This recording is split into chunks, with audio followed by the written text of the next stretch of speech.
Bismillahirrahmanirrahim. Assalamualaikum warahmatullahi wabarakatuh. Bismillahirrahmanirrahim. Nahmaduhu wa nasta'inuhu wa nastaghfiruh wa na'udzu billahi min shururi anfusina wa sayyiati a'malina. May yahdihillahu fala mudilla lahu wa may yudlil fala hadiya lahu. Asyhadu an la ilaha illallah, asyhadu anna Muhammadan abduhu wa rasuluh. Allahumma fassalli wa sallim ala sayyidina Muhammadin wa ala alihi wa sahbihi ajma'in. Rabbi shrah li sadri wa yassir li amri wahlul 'uqdatam min lisani yafqahu qawli. Amma ba'd.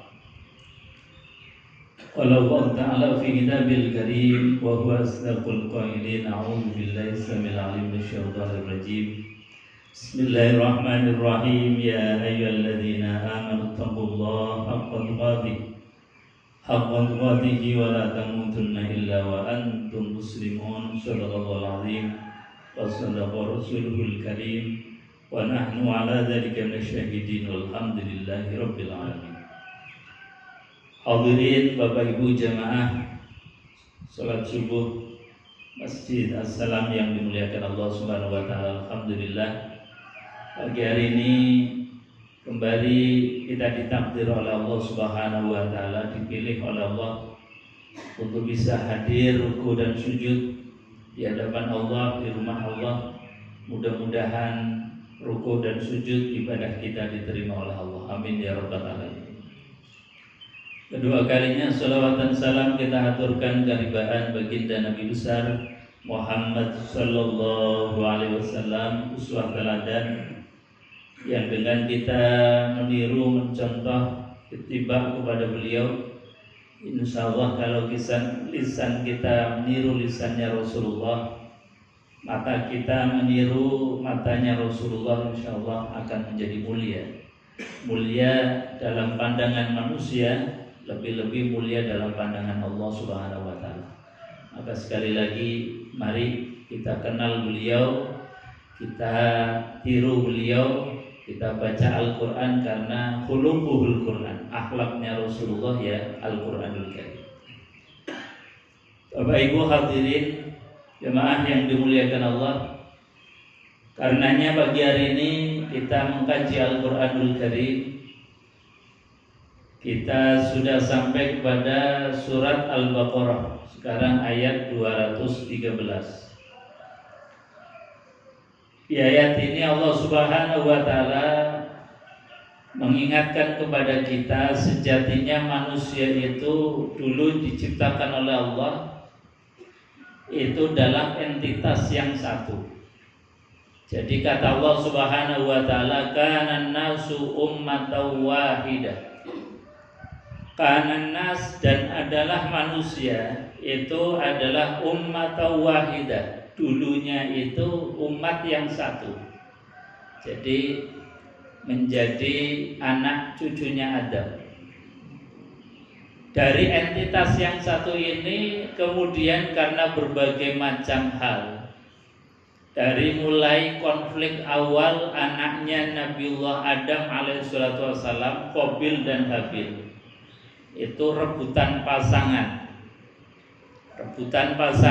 kemudian Allah Subhanahu wa taala disuruh mereka itu untuk berkurban. Fatuqubila min ahadihima wa lam yutaqabbal minal akhar.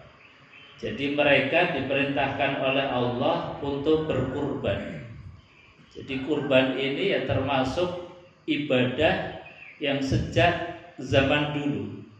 Sejak manusia ada itu sudah ada ibadah yang namanya kurban.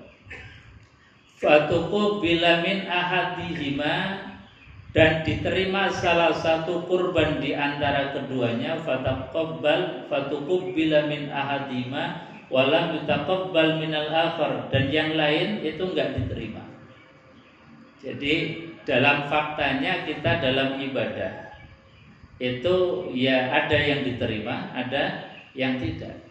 Kata para ulama yang diterima itu satu karena ibadahnya itu dilandaskan ikhlas lillahi ta'ala. Sementara yang ditolak itu ibadahnya punya motivasi lain. Nah, ini sekali lagi menjadi pelajaran bagi kita. Sama-sama berkurban, sama-sama mungkin sholatnya, sama-sama posone, sama-sama haji umrohnya. Tapi bisa jadi ada yang diterima, ada yang ditolak. Makanya kita menjadi penting belajar bagaimana ketika kita ini beribadah untuk bisa diterima itu agar memenuhi syarat, rukun dan ketentuan yang Allah Subhanahu wa taala ajarkan. Maka menjadi penting ngaji agar kita tadi, kalaupun misalnya ibadah kita mungkin awalnya akan ditolak oleh Allah, goro-goro kita ini masih mau hadir di majelis ilmu, masih mau ngaji, mungkin Allah mempertimbangkan, oh ini si fulan masih berproses, masih mau ngaji, masih mau belajar. Maka tak maklumi kalau ada kurang-kurangnya. Jadi ngaji ini ya diantara pentingnya kita ini ngaji belajar, itu barangkali bisa mengesahkan ibadah-ibadah yang awalnya mau ditolak oleh Allah. Tapi gara-gara kita tadi masih mau ngaji, masih mau belajar, mungkin ada pemakluman dari Allah Subhanahu wa taala. Karena dalam faktanya tadi ibadah fatuqabbala min ahadihima wa lam yutaqabbal minal akhar. Ada ibadah yang ditolak, ada ibadah yang diterima oleh Allah. Yang diterima itu ya karena dilandasi ikhlas lillahi ta'ala, sebagaimana yang Allah inginkan dalam konstitusi Al-Quran, wa ma umiru illa liya'budullaha mukhlishina lahuddin. Tidaklah aku perintahkan kalian untuk beribadah kecuali beribadah yang mukhlishina lahuddin, yang ikhlas, tidak ada motivasi lain kecuali motivasi kita ini tunduk patuh kepada ketentuan perintahnya Allah Subhanahu wa taala.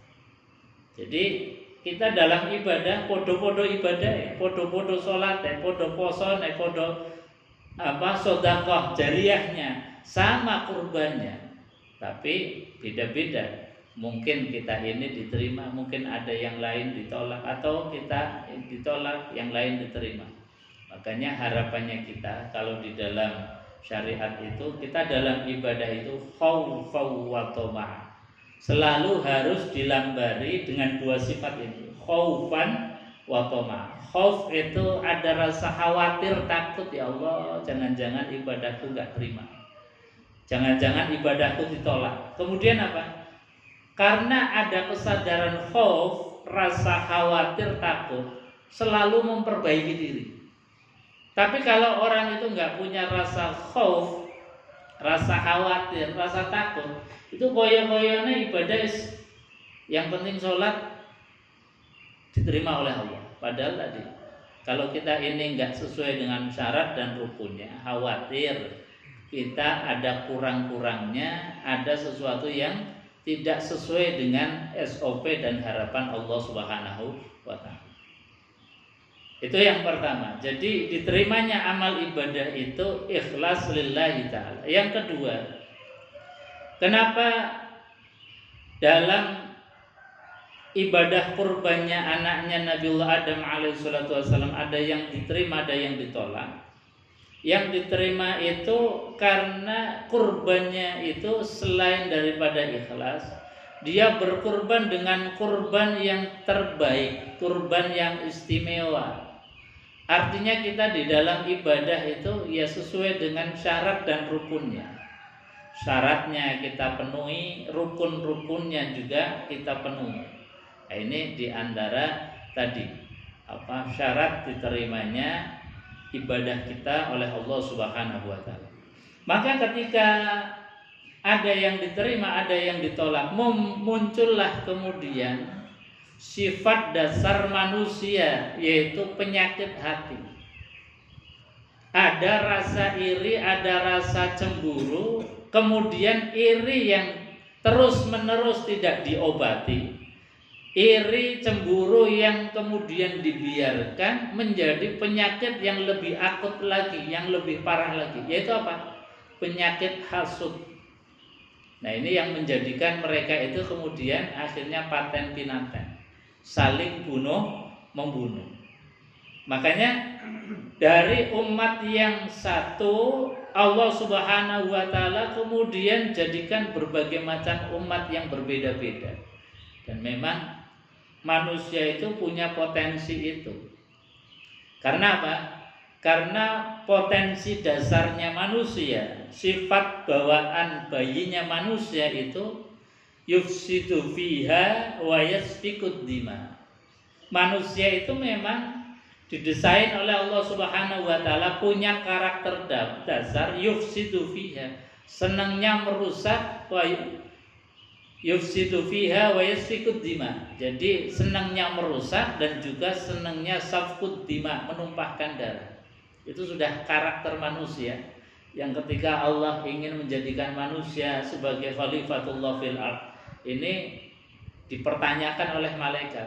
Wa il qala rabbuka lil malaikati inni ja'ilun fil ardi khalifah. Qalu, malaikat kemudian bertanya, ataj'alu fiha may yufsidu fiha wa yasfikud dima. Apakah engkau akan menjadikan khalifah itu makhluk yang punya karakter dasar, sifatnya itu merusak dan juga safkud dima, menumpahkan darah.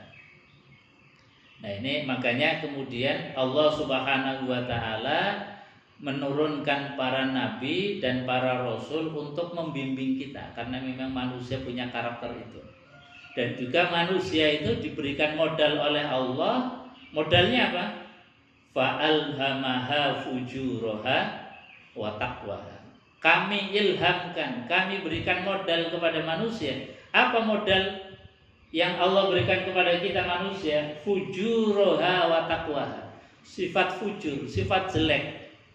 Dan ini disampaikan oleh Allah di awal, baru wa taqwaha, sifat baik. Artinya memang karakter dasar manusia itu punya potensi besar untuk tidak baik.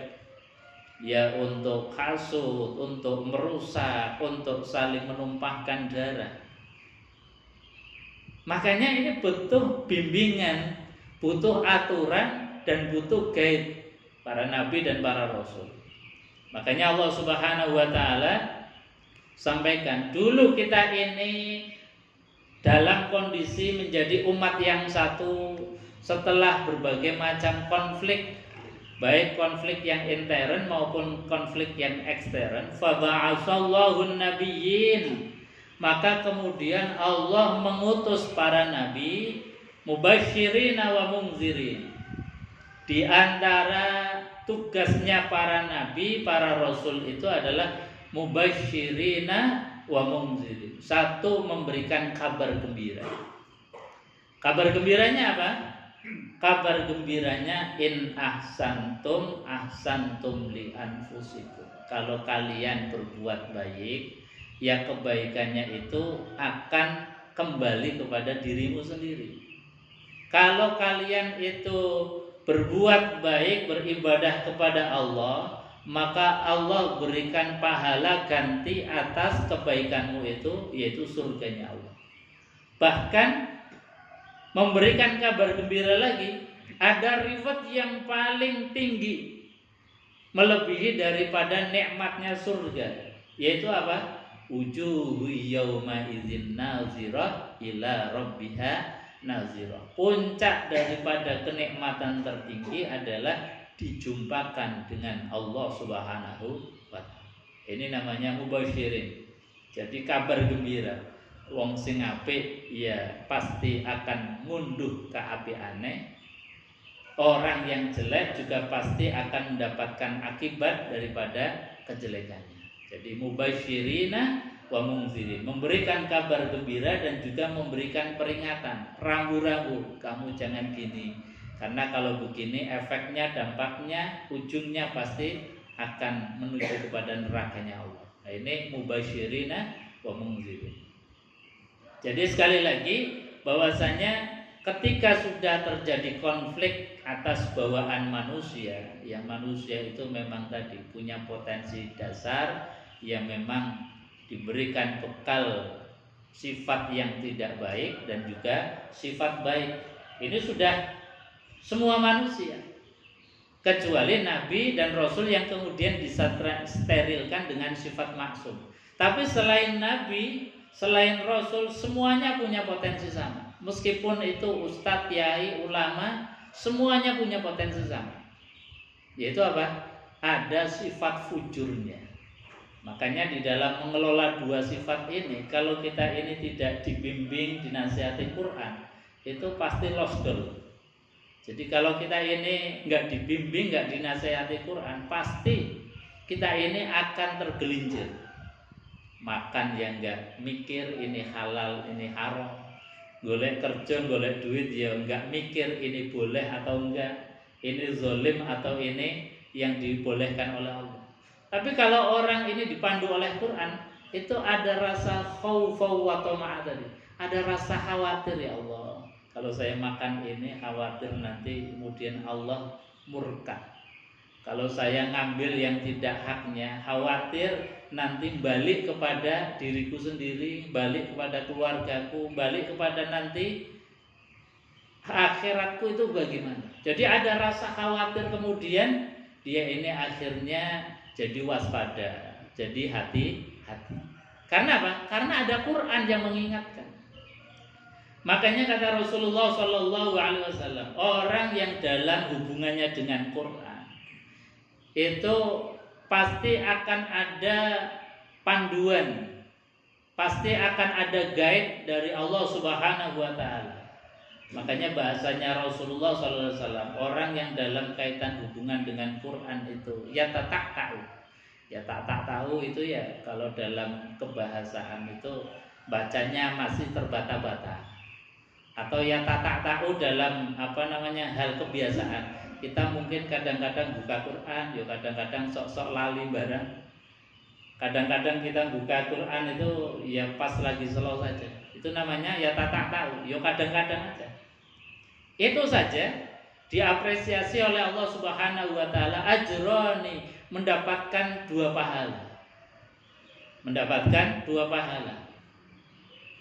Tapi kalau kita ini sudah ahli terhadap Al-Quran, ahli itu artinya kalau membaca ya sudah sesuai dengan kaidah qiraah, tajwidnya, makhorijul hurufnya, gharibnya sudah sesuai, panjang pendeknya, gunnah, dengung dan izharnya sudah benar. Kemudian interaksi kita dalam Al-Quran juga istiqomah, setiap saat pegang Quran, baca Quran meskipun hanya 1 ayat, itu namanya ahli. Artinya hubungannya sudah intim dengan Quran.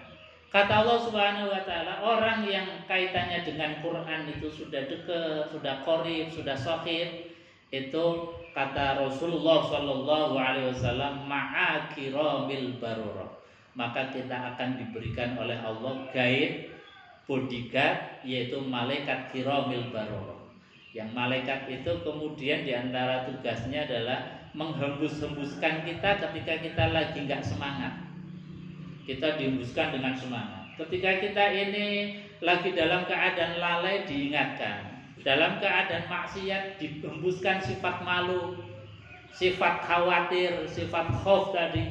Itu apa? Tugasnya malaikat, membimbing kita. Karena hati kita ini ada Al-Qur'annya. Jadi kalau hati kita ini ada Al-Qur'annya, ketika kita dalam keadaan lalai, diingatkan oleh Quran. Jadi seolah ada yang membisiki. Kalau kita ini mau ngambil yang gak haknya, itu dihembusi rasa malu, rasa khawatir, rasa takut. Ya paling tidak takut engkau kewenangan, paling tidak nanti takut KPK. Itu ada rasa takutnya, dihembuskan rasa itu. Kalau kita hatinya ada Al-Quran. Tapi kalau orang itu sama sekali nggak ada Al-Qurannya, pasti lost. Jadi apa-apa penting ngono duite, yang penting mendapatkan cuan, nggak tahu itu halal atau haram, boleh atau dilarang, pokoknya asal orang lain itu nggak lihat langsung diambil.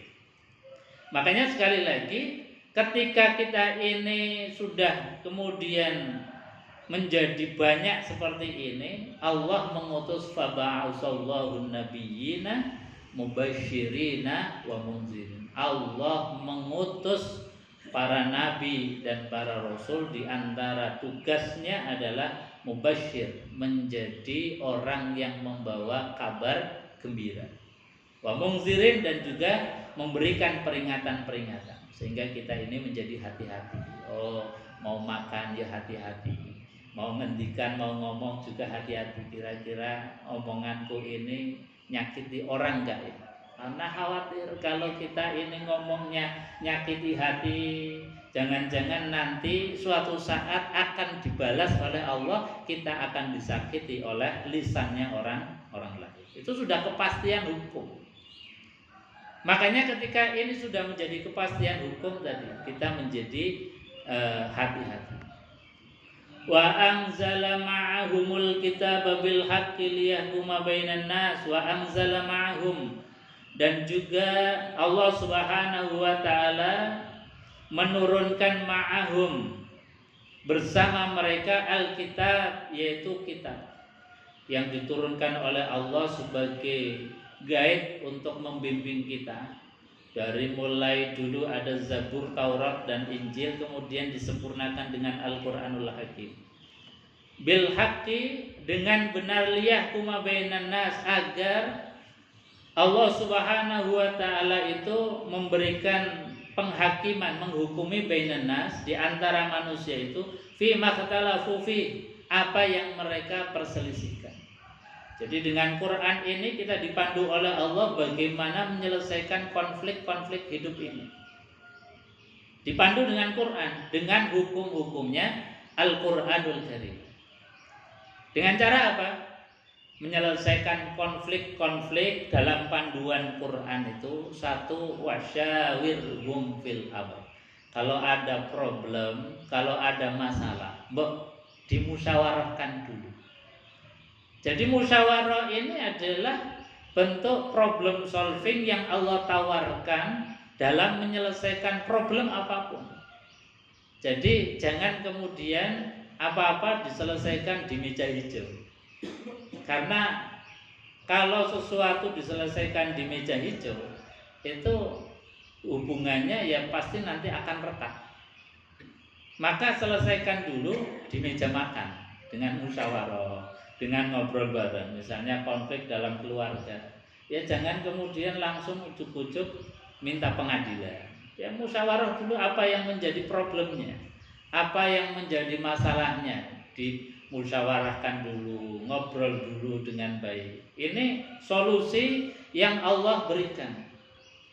Jadi sekali lagi, sebetulnya orang itu memang diberikan oleh Allah masalah, tapi Allah memberikan solusinya dengan musyawarah, dengan kita ini ngobrol bareng. Wong, setiap masalah itu sejatinya adalah untuk pendadaran kita, agar kita di dalam hidup ini semakin dewasa.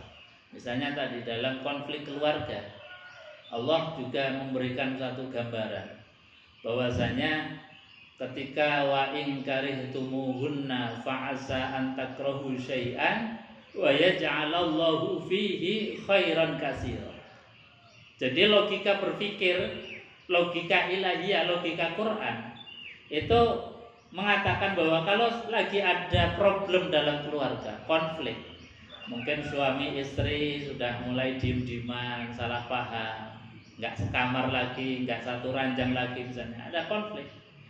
Itu Allah mengajarkan logika berpikirnya adalah ketika kita sudah melihat sesuatu kejelekan dari pasangan kita, kata Allah Subhanahu wa taala, justru saat itulah ladang amal, Allah sedang menggelar ladang amal untuk kita, memberikan ladang amal yang begitu banyak. Jadi wa yaj'alallahu fihi khairan katsira. Allah berikan ladang emas, ladang timah, ladang pahala yang begitu banyak ketika kita lagi dalam keadaan konflik. Jadi konflik itu kalau kita pahami dengan logika ilahiyah, yaitu berkah sebetulnya. Karena apa? Karena dalam rangka irfa'ud darajat, meningkatkan derajat kualitas kita. Wisdom kita ini diuji dan akan dinaikkan derajatnya oleh Allah Subhanahu wa taala dengan diuji. Makanya ketika diuji itu kita bersyukur kepada Allah, ya Allah matur suwun panjenengan menguji dengan pasangan hidupku, menguji dengan anakku.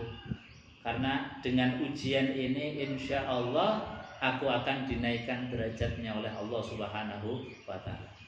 Jadi ketika diuji itu bagaikan orang itu sedang dipromosikan untuk naik jabatan. Kalau naik jabatan itu kan pasti diuji dulu. Kalau kita lulus, maka kita akan ditempatkan dalam posisi yang lebih bagus, lebih setingkat lebih tinggi. Maka sadari ketika kita ini sedang diuji oleh Allah Subhanahu wa taala, wa yaj'alallahu fihi khairan katsira. Cuman kadang-kadang momentum ini seringkali lewat begitu saja. Kalau suami lagi marah dibalas dengan marah, suami istri lagi diem dibalas dengan saling diem. Padahal Allah sudah ngasih solusi apa? Wasyawirhum fil amr.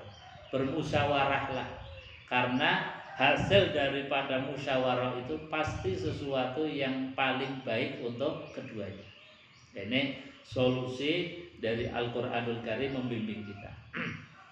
Jadi dengan Quran Allah Subhanahu wa taala sudah mendidik, membimbing kita. Ketika kita ini lalai dengan Allah, bagaimana kita membangun komunikasi hubungan dengan Allah itu mesra. Dikasihlah oleh Allah media sarana untuk komunikasi dengan Allah. Itu apa? Dengan sholat. Sholat kita itu adalah mi'rajul mu'minin, jumpanya kita seorang hamba dengan sang pencipta Allah Subhanahu wa ta'ala. Nah kalau kita ini komunikasi dengan Allah itu macet, gak pernah sholat, gak pernah hadir dalam majelis undangannya Allah Subhanahu wa ta'ala, lah bagaimana kita bisa membangun komunikasi dengan Allah? Makanya tadi komunikasi kita, hubungan kita itu jalin dengan baik. Komunikasi dengan Allah Subhanahu wa taala, komunikasi dengan Rasulullah sallallahu alaihi wasallam. Di sholat itu sudah lengkap hubungan kita dengan Allah, ya hubungan kita dengan Rasulullah. Makanya ketika kita sholat, tahiyat akhir itu wajib untuk membaca sholawat, karena itu ruknun min arkanis sholat, termasuk rukunnya sholat. At-tahiyatul mubarakatus sholawatut thayyibatul lillah. Assalamu alayka ayyuhan nabiyyu wa rahmatullahi wa barakatuh. Assalamu alayna wa ala ibadillahis sholihin. Jadi hubungan kita dengan Allah dirajut dengan baik, bersilaturahim dengan baik, hubungannya dengan Rasulullah kita selalu bersalawat kepada beliau sallallahu alaihi wasallam, bahkan membangun jalinan networking sesama manusia. Orang-orang yang soleh min ibadika sholihin didoakan semuanya. Ini kan jaringan batin antara orang-orang soleh dibangun, menjalin sebuah networking kesolehan. Jadi kesolehan itu jangan menjadi orang yang soleh sendiri, yang kemudian saking khusyuknya nggak mau mendoakan orang lain. Itu ya nggak soleh. Sebaik-baiknya orang, khusyuk-khusyuknya orang, tapi kalau khusyuknya baiknya itu untuk diri sendiri, maka menjadi nggak baik. Maka kalau kita ini berbuat baik, ia juga berbuat baik untuk orang lain. Makanya bahasanya Allah di dalam surat Al-Fatihah, iyyaka na'budu wa iyyaka nasta'in. Meskipun kita ini bacanya sendirian, tetap bahasanya iyyaka na'budu, bukan iyyaka a'budu. Wa iyyaka nasta'in, bukan wa iyyaka asta'in. Hanya kepadamu kami menyembah, bukan saya menyembah. Wa iyyaka nasta'in, dan hanya kepadamu ya Allah nasta'in, kami meminta, bukan saya meminta. Maknanya apa? maknanya di dalam setiap ibadah kita itu ibadah kita ini disertakan dengan ibadahnya orang lain. Karena barangkali ibadahnya kita tadi penuh dengan kekurangan, penuh dengan ketidaksempurnaan. Makanya kalau kita ini sadar bahwa ibadah kita banyak kurangnya, ya Allah, sampaikanlah dan barengkanlah ibadahku ini, sertakan dengan ibadahnya orang lain yang mungkin lebih ikhlas, yang mungkin akan lebih diterima oleh Engkau ya Allah. Ini maknanya kenapa kita ini diajarkan iyyaka na'budu wa iyyaka nasta'in. Jadi sekali lagi, apik yo apik tapi ojo apik dhewe. Baik ya baik, soleh ya soleh, tapi sekali lagi jangan menjadi orang soleh sendirian. Ajak-ajak. Ud'u ila sabili rabbika bil hikmah wal mau'izatil hasanah wajadilhum billati hiya ahsan. Jadi kata Allah Subhanahu wa taala, ud'u ila sabili rabbik. Ajaklah olehmu sekalian kepada jalan Tuhanmu. Jadi kita ajak-ajak. Memang tugasnya kita itu kalau lagi baik, lagi soleh, ya ngajak-ngajak. Jangan kemudian kita lagi dalam keadaan soleh nyalahke orang lain. Nah ini yang salah. Jangan kemudian kita merasa sudah benar atau lagi dalam keadaan benar, kemudian nyalahke orang lain yang belum benar. Karena ini bukan ranahnya kita.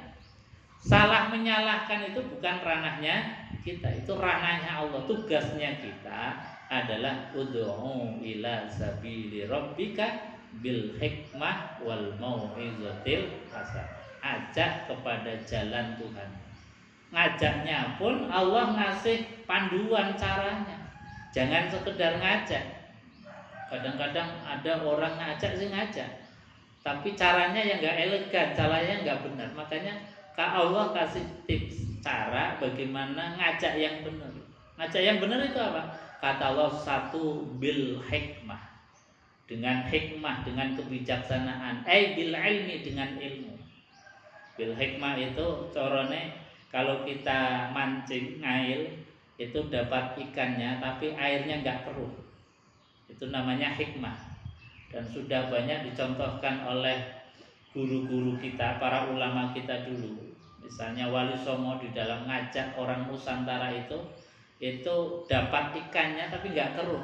Orang yang dulunya enggak Islam jadi Islam, tapi enggak gaduh.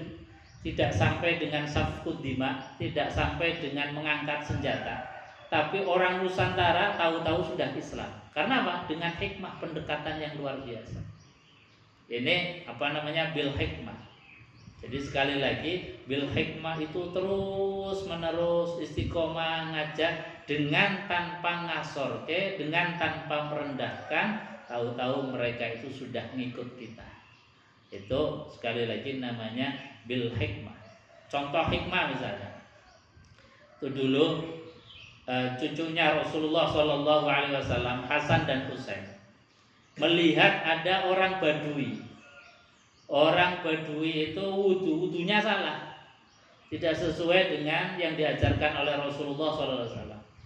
Hasan Husain mau menegur itu pekewuh. Karena apa? Karena lebih sepuh. Ini anak-anak mau menegur orang tua kan nggak enak.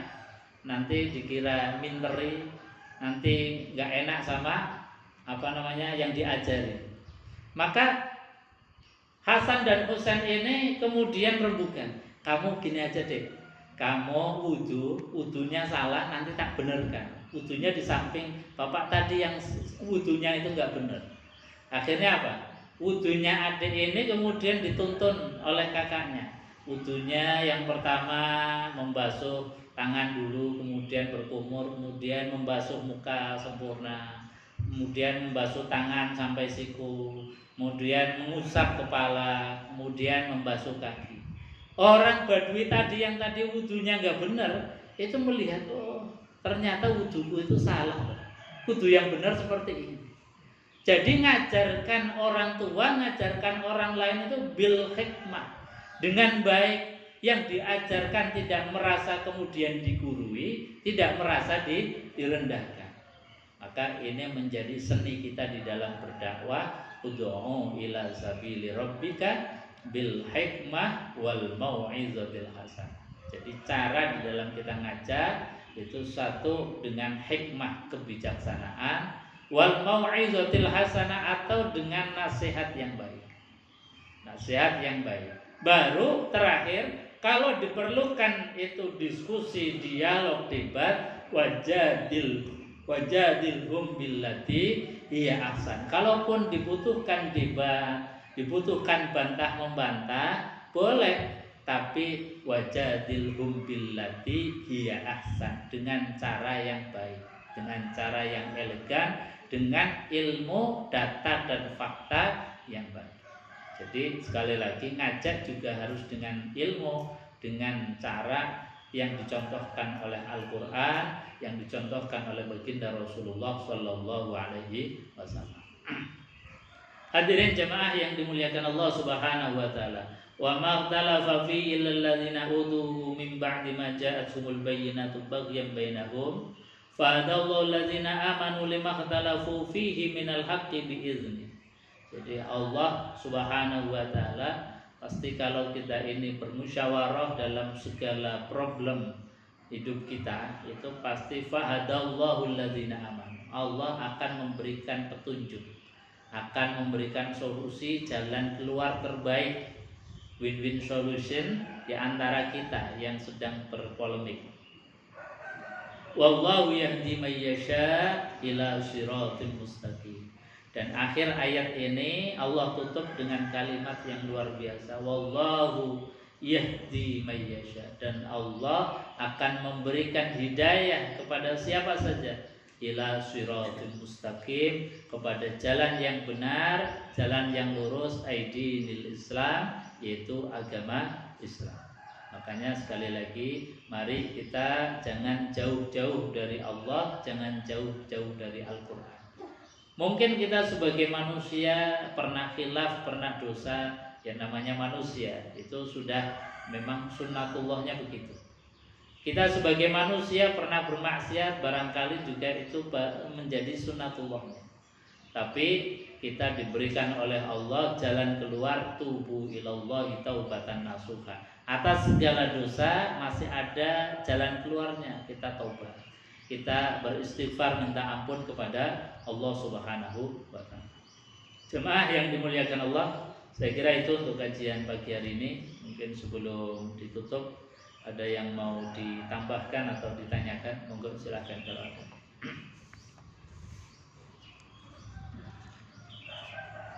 Ini Ustaz, Iya, monggo Pak. yang tadi terakhir tadi ya,